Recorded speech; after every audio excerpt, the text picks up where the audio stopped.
I was about 10 years old on a camping trip with my dad in the Adirondack Mountains, a wilderness area in the northern part of New York State. It was a beautiful day. The forest was sparkling. The sun made the leaves glow like stained glass. And if it weren't for the path we were following, we could almost pretend we were the first human beings to ever walk that land. We got to our campsite. It was a lean-to on a bluff, looking over a crystal, beautiful lake, when I discovered a horror. Behind the lean-to was a dump, maybe 40 feet square, with rotting apple cores and balled up aluminum foil and a dead sneaker. And I was astonished, I was very angry, and I was deeply confused. The campers who were too lazy to take out what they had brought in, who did they think would clean up after them? That question stayed with me, and it simplified a little. Who cleans up after us? However you configure or wherever you place the us, who cleans up after us in Istanbul? Who cleans up after us in Rio, or in Paris, or in London? Here in New York, the Department of Sanitation cleans up after us, to the tune of 11,000 tons of garbage and 2,000 tons of recyclables every day. I wanted to get to know them as individuals. I wanted to understand who takes the job, what's it like to wear the uniform and bear that burden.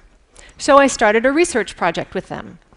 I rode in the trucks and walked the routes and interviewed people in offices and facilities all over the city, and I learned a lot, but I was still an outsider. I needed to go deeper. So I took the job as a sanitation worker. I didn't just ride in the trucks, now I drove the trucks. And I operated the mechanical brooms, and I plowed the snow.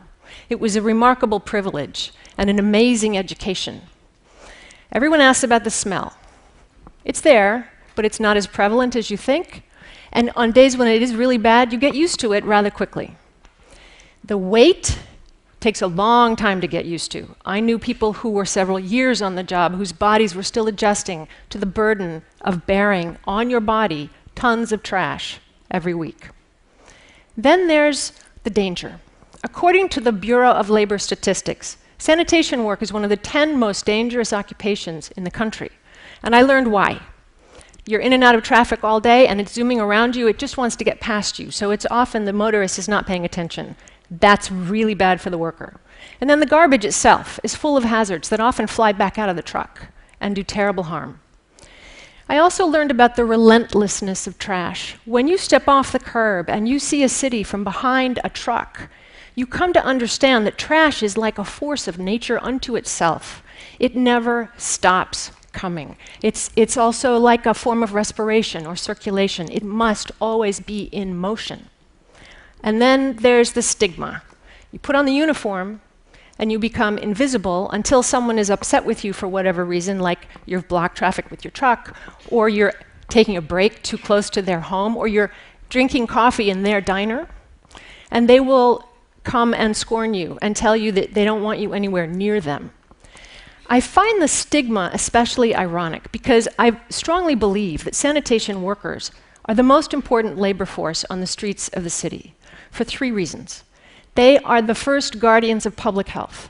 If they're not taking away trash efficiently and effectively every day, it starts to spill out of its containments, and the dangers inherent to it threaten us in very real ways. Diseases we've had in check for decades and centuries burst forth again and start to harm us.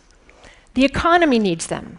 If we can't throw out the old stuff, we have no room for the new stuff. So then the engines of the economy start to sputter when consumption is compromised. I'm not advocating capitalism. I'm just pointing out the relationship. And then there's what I call our average necessary quotidian velocity. By that I simply mean how fast we're used to moving in the contemporary day and age. We usually don't care for, repair, clean, carry around our coffee cup, our shopping bag, our bottle of water. We use them, we throw them out, we forget about them, because we know there's a workforce on the other side that's going to take it all away. So I want to suggest today a couple of ways to think about sanitation that will perhaps help ameliorate the stigma and bring them into this conversation of how to craft a city that is sustainable and humane. Their work, I think, is kind of liturgical. They're on the streets every day. Rhythmically, they wear a uniform in many cities. You know when to expect them. And their work lets us do our work. They are almost a form of reassurance. The flow that they maintain keeps us safe from ourselves, from our own dross, our cast-offs. And that flow must be maintained always, no matter what. On the day after September 11th in 2001, I heard the growl of a sanitation truck on the street. And I grabbed my infant son and I ran downstairs, and there was a man doing his paper recycling route like he did every Wednesday. And I tried to thank him for doing his work on that day, of all days, but I started to cry. And he looked at me, and he just nodded, and he said, "We're going to be okay. We're going to be okay." It was a little while later that I started my research with sanitation, and I met that man again. His name was Paulie, and we worked together many times, and we became good friends. I want to believe that Paulie was right. We are going to be okay.